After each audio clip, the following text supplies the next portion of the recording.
Hi, welcome to Indie Frequencies. I'm Haven, AM, and today I'm going to talk about two shows, actually. The first one is A Somewhat Peculiar Frog. There are no triggers, so go ahead and listen to that one, no problem.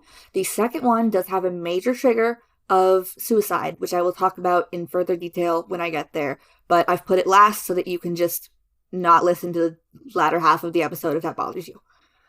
So, like I said, today the second one is I Found a Wormhole, which is, if you can deal with the trigger, it is one of my favorite shows, so please stick around if you can. Anyway, on to A Somewhat Peculiar Frog. A Somewhat Peculiar Frog is a 4-episode science fiction limited series about a herpetology student, a strange frog, storytelling, and trust. Matthew is a surveying intern at a new nature preserve being established by the PA State Park Service, making audio notes as he goes. He has just found a frog that he cannot identify. It only gets stranger when the frog speaks. More information at knaveofhearts.com. So this show is a 4-episode show. It's pretty short. Each episode, I think, was around like 10 to 12 minutes. They're pretty short. Okay, so this is a cute little story. It has more of the vibe of like the intro to a series than a series in itself. Like, it feels like the frog, who I'm not going to name because that feels like a spoiler, the frog and Matthew, it feels like they should go on adventures now. Not just kind of end there. And maybe it is. Maybe they plan to do something with this in the future. But as it stands, it seems like this is just a complete work. And I don't know, it doesn't feel like it. But it's fun.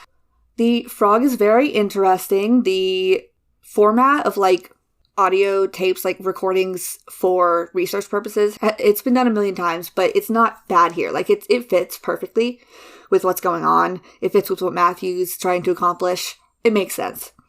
The fact that they are recordings does come into play. Like, it's not just a storytelling mechanism. It does have a bit of an effect. So I like that. Things I liked, it's just a cute show. Like, Matthew has a lot of excitement and kindness, and it's just interesting the way he interacts with the frog and, like, reacts to it and stuff. However, it was kind of hard to hear the frog, to be honest. The croaks are a bit too loud, and that plus audio processing disorder, plus distortion, plus the weird way they talk, it just made it really hard to understand the frog. And also, episode 4 is, like, weirdly quieter than the others, I think. Unless I just messed up my headphones, I don't know. But it was a weird... Anyway, that doesn't matter much. It was a cute little story. I liked it. Headspace afterwards was good. It has a happy ending, a bit of an... Like I said, I expected it to continue. I would like to see more of it. But it is a cute little story. Not very wrapped up, I'd say. Like, technically... It's got an ending. It's not on a cliffhanger or anything. I just feel there could be more. So you can listen to this on its own and be satisfied, I believe. Just, I'm not, because I want to see more of them. I feel like the characters barely had time to get developed, even though they're interesting characters, and they could be really cool. I would suggest listening to this story. Maybe, let the creators know that you liked it. Maybe they'll add something to it in the future. Who knows? So that is A Somewhat Peculiar Frog. 4 episodes. I listened on Spotify. Let's see, I think they have a website somewhere. Yep, it is knaveofhearts.com where you can find stuff about this podcast. They also did Before the Tone, if you've ever heard of that. The voice acting is fine, other than the frog. It wasn't the acting that was a problem. It was the sound design around the acting with the frog. But Matthew, you can hear perfectly fine. So I wouldn't count that against it exactly.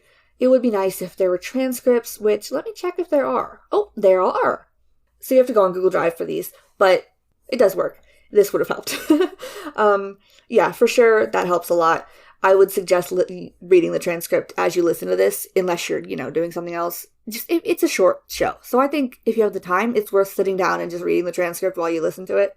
At least during the frog's bits, or if you get confused. Maybe you could give it a shot. If it confuses you during the frog bits, then you pull up the transcript. And if it doesn't, then good for you. But yeah, I like this show. I suggest you give it a shot, as I do with all these shows that I recommend. Not help. No, that was not help. Hello? Speak not to them. Repeat not. Speak not to them. They are not help. You're talking to me, and my recorder is my recorder recording? It is! How are you? We are well.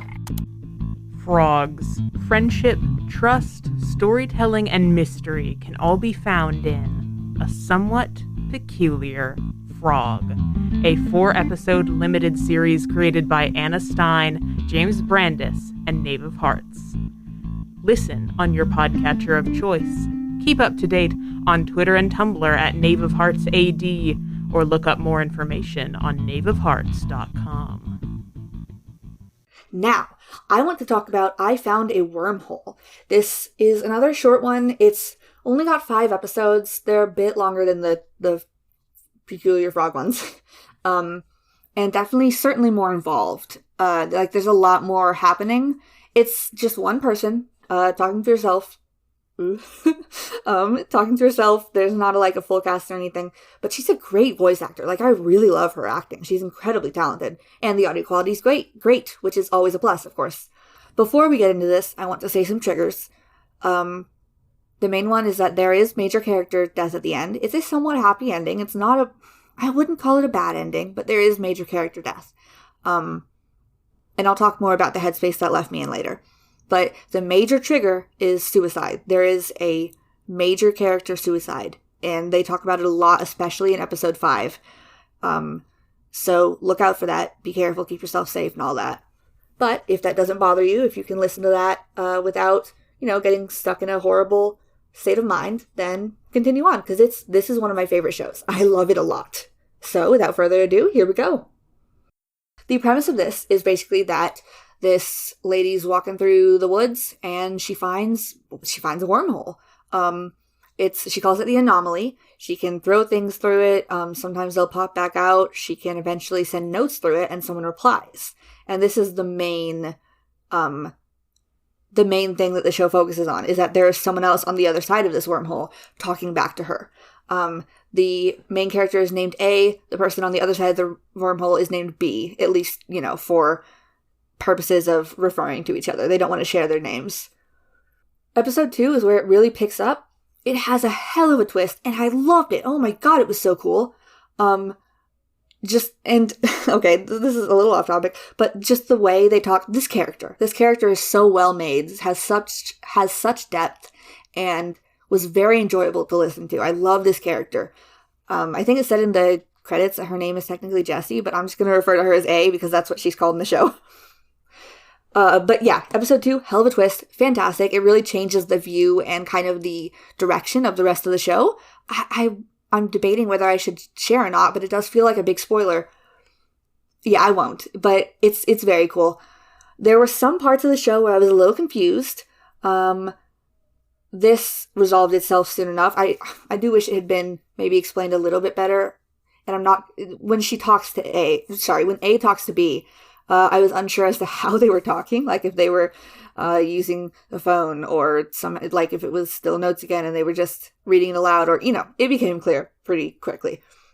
But still, I was confused at first. I love that A is she's not a good person, really. She's a pretty bad person, honestly. She just wants to immediately exploit B and do what she can to get the credit and the money out of this. But she's interesting, and she's not completely bad. There is, like I said, there's depth to her. There's a lot. She's a multifaceted, multidimensional character, and I really enjoy that. This show, I was just really in it. I felt so shortchanged when something didn't work out for them. And when the main conflict really hit, pretty late in the show, I was hit with such horror and disbelief. I felt like I was one of them dealing with it myself. And it was insane. I love this show.